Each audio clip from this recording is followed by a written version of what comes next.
Bienvenue dans cette vidéo, l'équipe, on va tout simplement voir comment se rapprocher de Dieu. J'ai pris pas mal de notes, beaucoup de méditation et aujourd'hui on va tout simplement te donner les clés pour que tu puisses te rapprocher de Dieu enfin.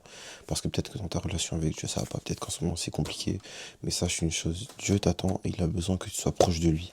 Alors comment se rapprocher de Dieu? Ça va commencer déjà par le premier point, ça va être de comprendre et de connaître ta condition actuelle. Donc comment aujourd'hui tu es en train de marcher dans ta foi, comment aujourd'hui tu es en train de marcher dans ta vie, tout simplement. Souvent, ce qu'on pense, c'est qu'on se dit que on ne vient pas à Dieu directement, on n'essaie pas de se rapprocher de Dieu parce qu'on se dit qu'on a le temps, qu'on est jeune, qu'à un moment on va pouvoir trouver Dieu, qu'aujourd'hui on doit arrêter de pécher et qu'une fois qu'on aura réussi ça, on va se rapprocher de Dieu. Mais laisse-moi te dire une chose, ton temps n'est pas ton temps. Ce temps que tu as, que tu penses avoir, c'est juste le temps qui appartient à Dieu.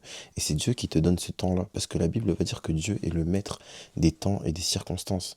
C'est-à-dire que les plans que tu es en train de projeter pour ton lendemain, pour le fait que tu dois te rapprocher de Dieu demain ou plus tard, bah ça se trouve, ce demain ou ce plus tard-là, il n'existera pas. Parce qu'il est possible que tu sortes, qu'il t'arrive un truc, ou que Dieu revienne tout simplement sur la terre et que demain, tu plus le temps. Et que tu le veuilles ou non, tu sentiras toujours ce vide-là du fait de ne pas être proche de Dieu et tu essaieras peut-être de le combler par pas mal de choses, que ce soit le fait de sortir, que ce soit le fait de combler par des relations, etc. Mais sache que ce vide-là que tu ressens, c'est pas un vide que tu dois combler par quelque chose, mais tu dois seulement le combler par la présence de Dieu. Et tu auras beau essayer d'être loin de Dieu, tu auras beau essayer de le rejeter loin de Dieu, mais sache une chose, l'appel qui est sur ta vie et la mission que Dieu t'a donnée, peu importe à quel point tu es loin de Dieu, tu ressentiras toujours ça dans ton cœur. Et tu vas sentir comme une forme de culpabilité parce que t'arrives pas à accomplir tout simplement ce que Dieu veut pour toi, alors que Dieu t'appelle. Et Dieu, ce qu'il veut avec toi, c'est simplement une place dans ton cœur. Il veut pas vivre une relation d'intérêt. Il veut pas que toi, tu viennes dans sa présence et que tu dises, bon, bah, Seigneur, donne-moi ça. Seigneur, je prie pour ça. Puis qu'après, non, tu commences à l'oublier. C'est pas ça. Vivre avec Dieu, c'est chaque jour. Lui laisser sa place chaque jour dans ton cœur. Laissez-moi vous dire une chose. Croire en Dieu, c'est dur. Être chrétien dans le monde, c'est dur. Être un jeune et ne pas pouvoir faire comme tous ces autres amis qu'on voit, faire comme tous ces autres potes, etc. Se dire que non, pourquoi moi j'ai pas le droit de faire ça parce que je suis chrétien, c'est dur. Mourir à soi-même, c'est dur. Mener une vie de sacrifice, c'est dur. C'est pas simple. Mais sache une chose, le prix que tu es en train de payer et le salaire que tu vas engendrer, lui, il est intéressant. Et ça, c'est bien plus grand que ce que tu es en train de payer maintenant. Parce que je vais vous donner un exemple tout bête. On se dit, ouais, Dieu, on le voit pas, etc. J'ai le temps de donner ma vie à Christ. Mais maintenant, il va se passer une chose. C'est que quand tu travailles du 1er au 30, pour les gens qui travaillent, tu te dis, bah vas-y, je travaille du 1er au 30, mais pourtant mon salaire, je l'ai qu'à la fin du mois, ou pour certains, je l'ai au début du mois prochain. Mais pourtant, je viens quand même au travail chaque jour, parce que j'ai la foi et je sais que de toute façon, mon salaire va arriver. Mais pourtant, je ne le vois pas chaque jour, mon salaire à la fin de la journée, quand je rentre chez moi, j'ai pas mon salaire. Mais à la fin, tu sais que tu as ton salaire. Mais avec Dieu, c'est la même chose. La vie chrétienne, c'est la même chose. Tu marches chaque jour avec Dieu, tu mets une vie de sacrifice chaque jour avec Dieu, que ce soit pendant 80 ans, 90 ans, 100 ans, etc. Et peu importe cette durée sur laquelle tu seras sur la terre et que tu devras servir Dieu, sache une chose. Moi, je le dis très honnêtement, cette durée-là, pour avoir la vie éternelle, elle est même trop petite. Dieu, il est même trop gentil de nous donner la vie éternelle comme ça. Vous savez ce que c'est la vie éternelle? Le fait de vivre dans l'éternité par rapport à quelqu'un qui vit 80 ans, etc. Bien sûr que le prix à payer, il est grand. Bien sûr que c'est difficile. Mais rappelle-toi de ce salaire que tu auras à la fin. Rappelle-toi de cette grâce que tu auras à la fin de pas aller en enfer, de pas vivre dans la débauche. Et souvent, on pense que vivre une vie chrétienne comme ça, c'est mener une vie qui est en décalage, qui est compliquée. Mais il y a quoi de compliqué? En réalité, Dieu te donne l'amour, Dieu te montre comment marcher, Dieu te dit, bah, tu dois être bon avec les autres, Dieu te dit, tu dois aimer les autres afin que tes relations avec les autres se passent bien. Et en réalité, c'est juste ça, c'est qu'on se dit que, vas-y, parce que le monde, il avance à tel rythme, et que moi aussi, j'ai envie d'avancer à tel rythme, que ce rythme-là, il est bon. Mais en réalité, ce rythme-là, il n'est pas forcément bon, parce que les gens, il y a un manque d'amour, il y a de la haine, il y a de la convoitise, il y a plein de choses, et les gens ne savent pas s'aimer, et l'amour vient tout simplement de Dieu. Il y en a qui vont se dire quoi? Ouais, je peux pas croire en Dieu parce que Dieu, je l'ai pas vu. Mais est-ce que Dieu, il t'a vu avant de se sacrifier? Est-ce que Jésus à la croix, il s'est dit, vas-y, lui, Emmanuel, quand il aura tel âge, il va me servir? Non, il s'est sacrifié en se disant, je le fais par amour. Et ceux qui voudront me servir le feront. Dieu, c'est pas un Dieu qui force, c'est un Dieu qui te laisse le choix. Donc, ça veut dire, aujourd'hui, tu as le choix. Mais dire que, ouais, non, je peux pas croire en lui parce que je le vois pas. Lui, il t'a pas vu, mais pourtant, il a donné sa vie. Tout ça par amour. Et la Bible va dire quelque chose de très, très, très, très, très important. Dans 1 Jean, au verset 4, 1 Jean 4, 19, oui, nous l'aimons car il nous a aimé le premier. Dans la chronologie, c'est quoi? C'est que Christ t'a aimé le premier et c'est pour ça que tu l'aimes. C'est pour ça que tu l'aimes. C'est que lui, il a fait le premier pas, un pas d'amour, un geste à la croix qui tout simplement appelle à la sainteté. Et se dire que s'il n'y avait pas eu ce geste à la croix, cet acte d'amour qui ensuite a appelé la sainteté, la vie de sanctification, etc., sans ça, sans cet amour-là, toi et moi, on ne serait pas là.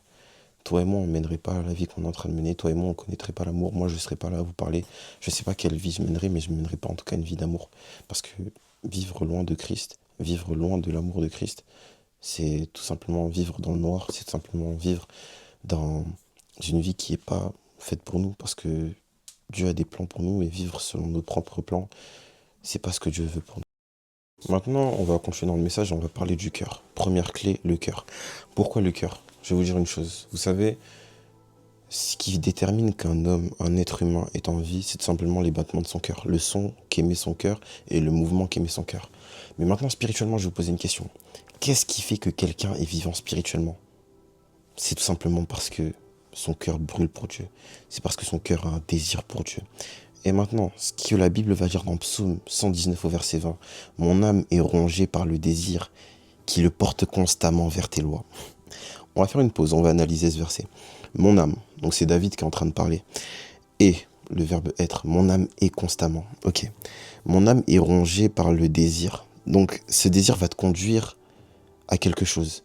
Et le verset dit bien, mon âme est rongée par le désir qui la porte constamment vers tes lois.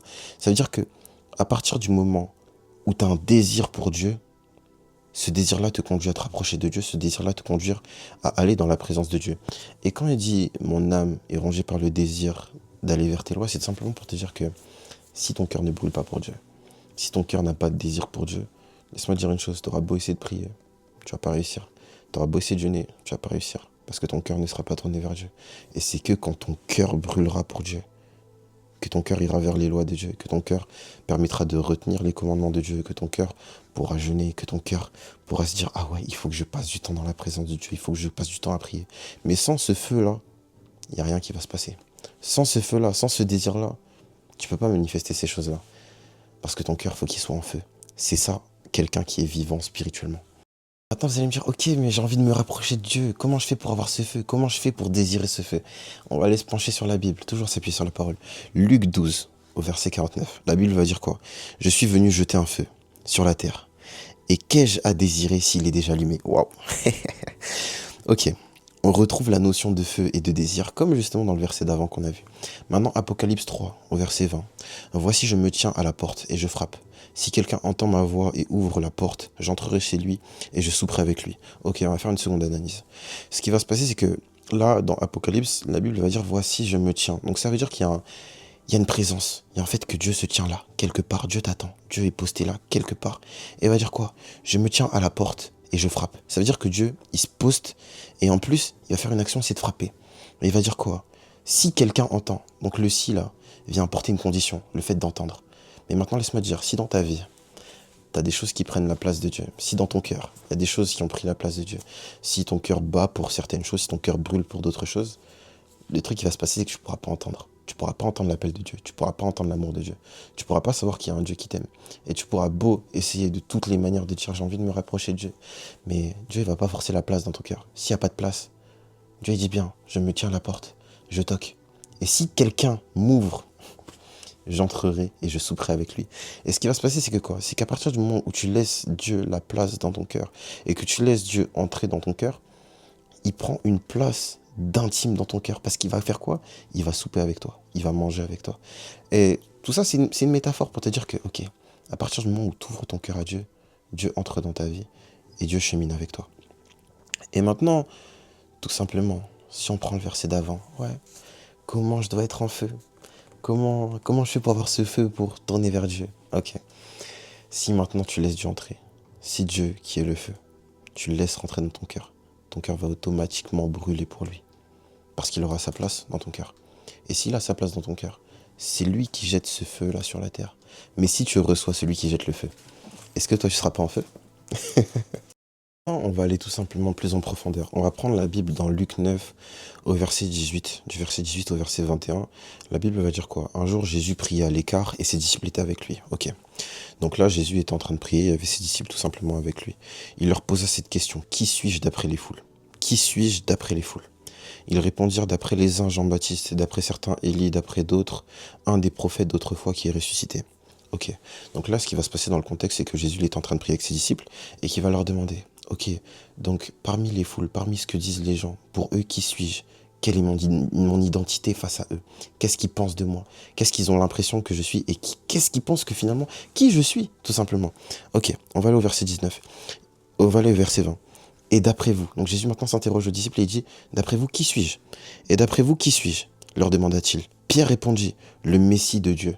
Donc ça veut dire que là, il y a une différence entre la foule et les disciples. Les disciples qui sont tout simplement les intimes de Dieu, qui sont tout simplement celui qui marchait avec Jésus, qui ont accompagné Jésus, qui ont vu ses miracles, qui mangeaient avec lui, qui dormaient avec lui, qui sont partis sur la barque avec lui. C'est des gens qui étaient totalement proches de Jésus. Ok, verset 21. Jésus leur recommanda sévèrement de ne le dire à personne. C'est-à-dire que tu vas comprendre une chose. C'est qu'à partir du moment où tu rentres dans la sphère de Dieu et que tu rentres dans ce concept-là d'intime de Dieu, d'une personne qui est proche de Dieu, c'est que il y a une facette de Dieu qui t'est révélée. Il y a une identité de Christ qui t'est révélée et qui n'est pas pour tout le monde. C'est que ce qui va se passer, c'est que au moment où Jésus faisait ses miracles, toute la foule voyait Jésus faire les miracles. Les disciples aussi étaient là, voyaient faire les miracles. Mais pourtant, malgré qu'ils voyaient tous les mêmes miracles, ils n'ont pas vu le même Dieu. Malgré qu'ils voyaient tous la même personne parler, ils entendaient tous la même personne parler, ils n'ont pas entendu le même Dieu. Pourquoi? Parce qu'il y a des choses qui sont révélées qu'aux intimes. C'est-à-dire que, pour revenir à notre thème qui est comment se rapprocher de Dieu, sache une chose, que si tu veux réellement te rapprocher de Dieu, il va falloir que tu changes ta sphère. Que à partir du moment où tu es peut-être quelqu'un dans la foule, à partir du moment où cette foule la représente peut-être l'église, le fait de venir à l'église le dimanche, ça c'est la foule. Tu entends le message, tu vois des manifestations, waouh, l'homme de Dieu il parle, il est puissant, waouh, manifestation, il a guéri des gens, etc. C'est très bien. Mais la foule, ils voyaient une fraction de Jésus. Les disciples, ils avaient Jésus tous les jours. Ils dormaient avec Jésus. Ils voyaient Jésus manger. Et quand tu as ça là, que tu comprends que Jésus, c'est pas juste le dimanche, c'est pas juste pendant les programmes, mais que c'est de lundi, mardi, mercredi, jeudi, vendredi, samedi, dimanche. Quand tu comprendras ça, tu vas découvrir une facette de Jésus qui est totalement différente. Ok, on avance. Il ajouta qu'il fallait, on est au verset 22, il ajouta qu'il fallait que le Fils de l'homme souffre beaucoup, qu'il soit rejeté par les anciens, par les chefs des prêtres et par les spécialistes de la loi, qu'il soit mis à mort et qu'il ressuscite le troisième jour. Ok, maintenant j'aimerais te dire une chose. Ce que tu dois comprendre, c'est que si tu n'es pas proche de Dieu et que si tu n'es pas intime de Dieu, malgré que de voir l'identité de Dieu et de voir toutes les facettes de Dieu, il y a quelque chose que tu vas passer à côté. C'est ses secrets. Là, ce qui venait de révéler au verset 22 aux disciples, le fait qu'il allait mourir et qu'il allait être ressuscité le troisième jour, c'est pas quelque chose qu'il a dit à tout le monde. Et ça, c'est un secret qui appartient seulement aux intimes de Dieu.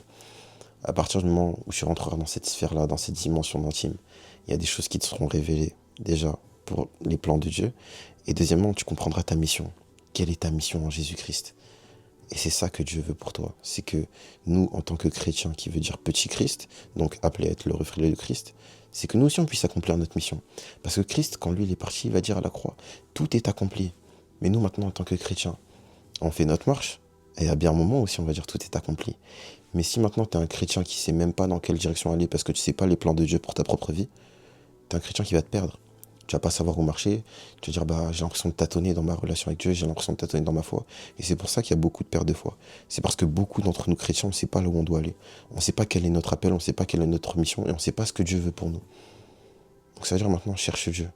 Cherche Dieu réellement et dis Seigneur, moi je veux que tu me révèles qui tu es et je veux que tu me révèles les plans que tu as pour ma vie.